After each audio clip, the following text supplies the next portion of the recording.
Welcome to Podmas 2024. It is day 4, and today's question is a two-parter. The first question is, what podcast hosting platforms are the best? And there is no best one. I'm not being biased. I'm just stating facts, okay? It is entirely up to you because not every platform works for every creator in the best way. There are some that work best for some, depending on the demographic, depending on who they're trying to reach, those types of stuff.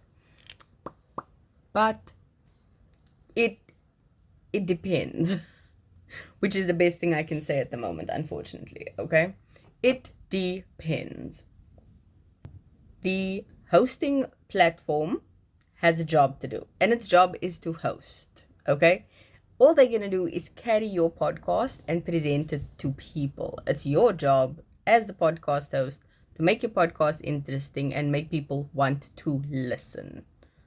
The platform is just a place to receive it from. The more platforms you are on, the more people you potentially can reach, which is kind of what you want to do. So it doesn't really make a difference, which is why I say there isn't really a best platform.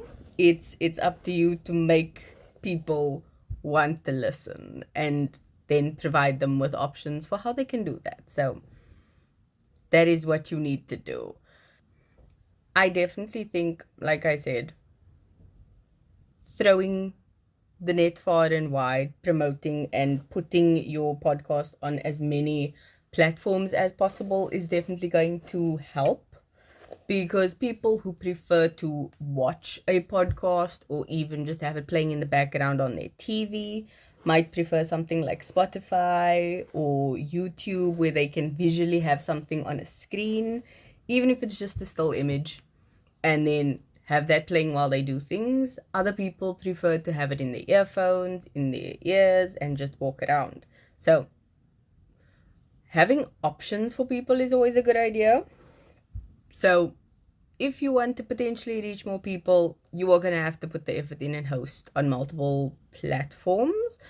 They do make it easy for you to host on multiple platforms because they do give you the RSS feed, I think it's called, that you can just copy and paste from one to another, and then it'll automatically put your podcast when it goes live from one to the other. I do notice that there is sometimes a delay in certain platforms, so just be careful of that. It might be worth the unholy amount of effort it takes to manually upload on multiple platforms. Yeah, the more platforms you're on, the more people potentially you can reach. So that was part 1. Part 2 is analyzing your podcast performances and analytics in order to understand the information from the listeners that you are being provided. And this is something I would say do with caution, okay? A lot of people think hosting platforms give you the information in order to make you think, oh, you're doing so great. No, they're doing it to show you this is what you are doing, this is what people are hearing, this is what they are enjoying from you.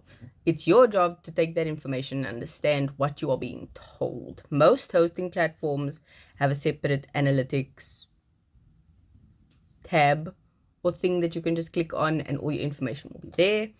But you need to go and understand who you are speaking to. It'll usually show you the demographics, age groups, countries, gender, if that is something you are being specific about. For example, if you are a women's podcast speaking to women, that's going to tell you, is my podcast reaching the right audience? That's things you definitely need to know and understand. Looking at those things will help you understand if you are on the right track for what you want to do for your podcast. It can also show you something vital by letting you know which of your episodes are doing well.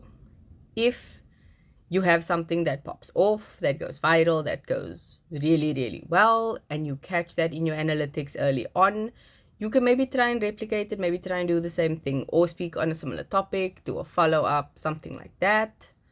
But definitely make sure you are actually checking your analytics now and again, just for your own personal understanding of it, so that in the long run you already know what you are looking for. You can see how things have grown. And if you are starting out, do this with caution. Don't watch it every single day. Don't stare at the screen just after you've uploaded. It's not going to be good for your mental health. Trust me, don't do that. I personally don't look at that often. I'm just like, oh, okay, cool. It is not something I pay attention to, not because I don't want to, not because I'm oblivious, but because sometimes we get so caught up in the numbers of the game that we tend to forget we need to enjoy playing. So don't overthink it. Understand the hosting platform needs to do its job, and so do you. Okay? I'm going to see you in tomorrow's episode. Bye.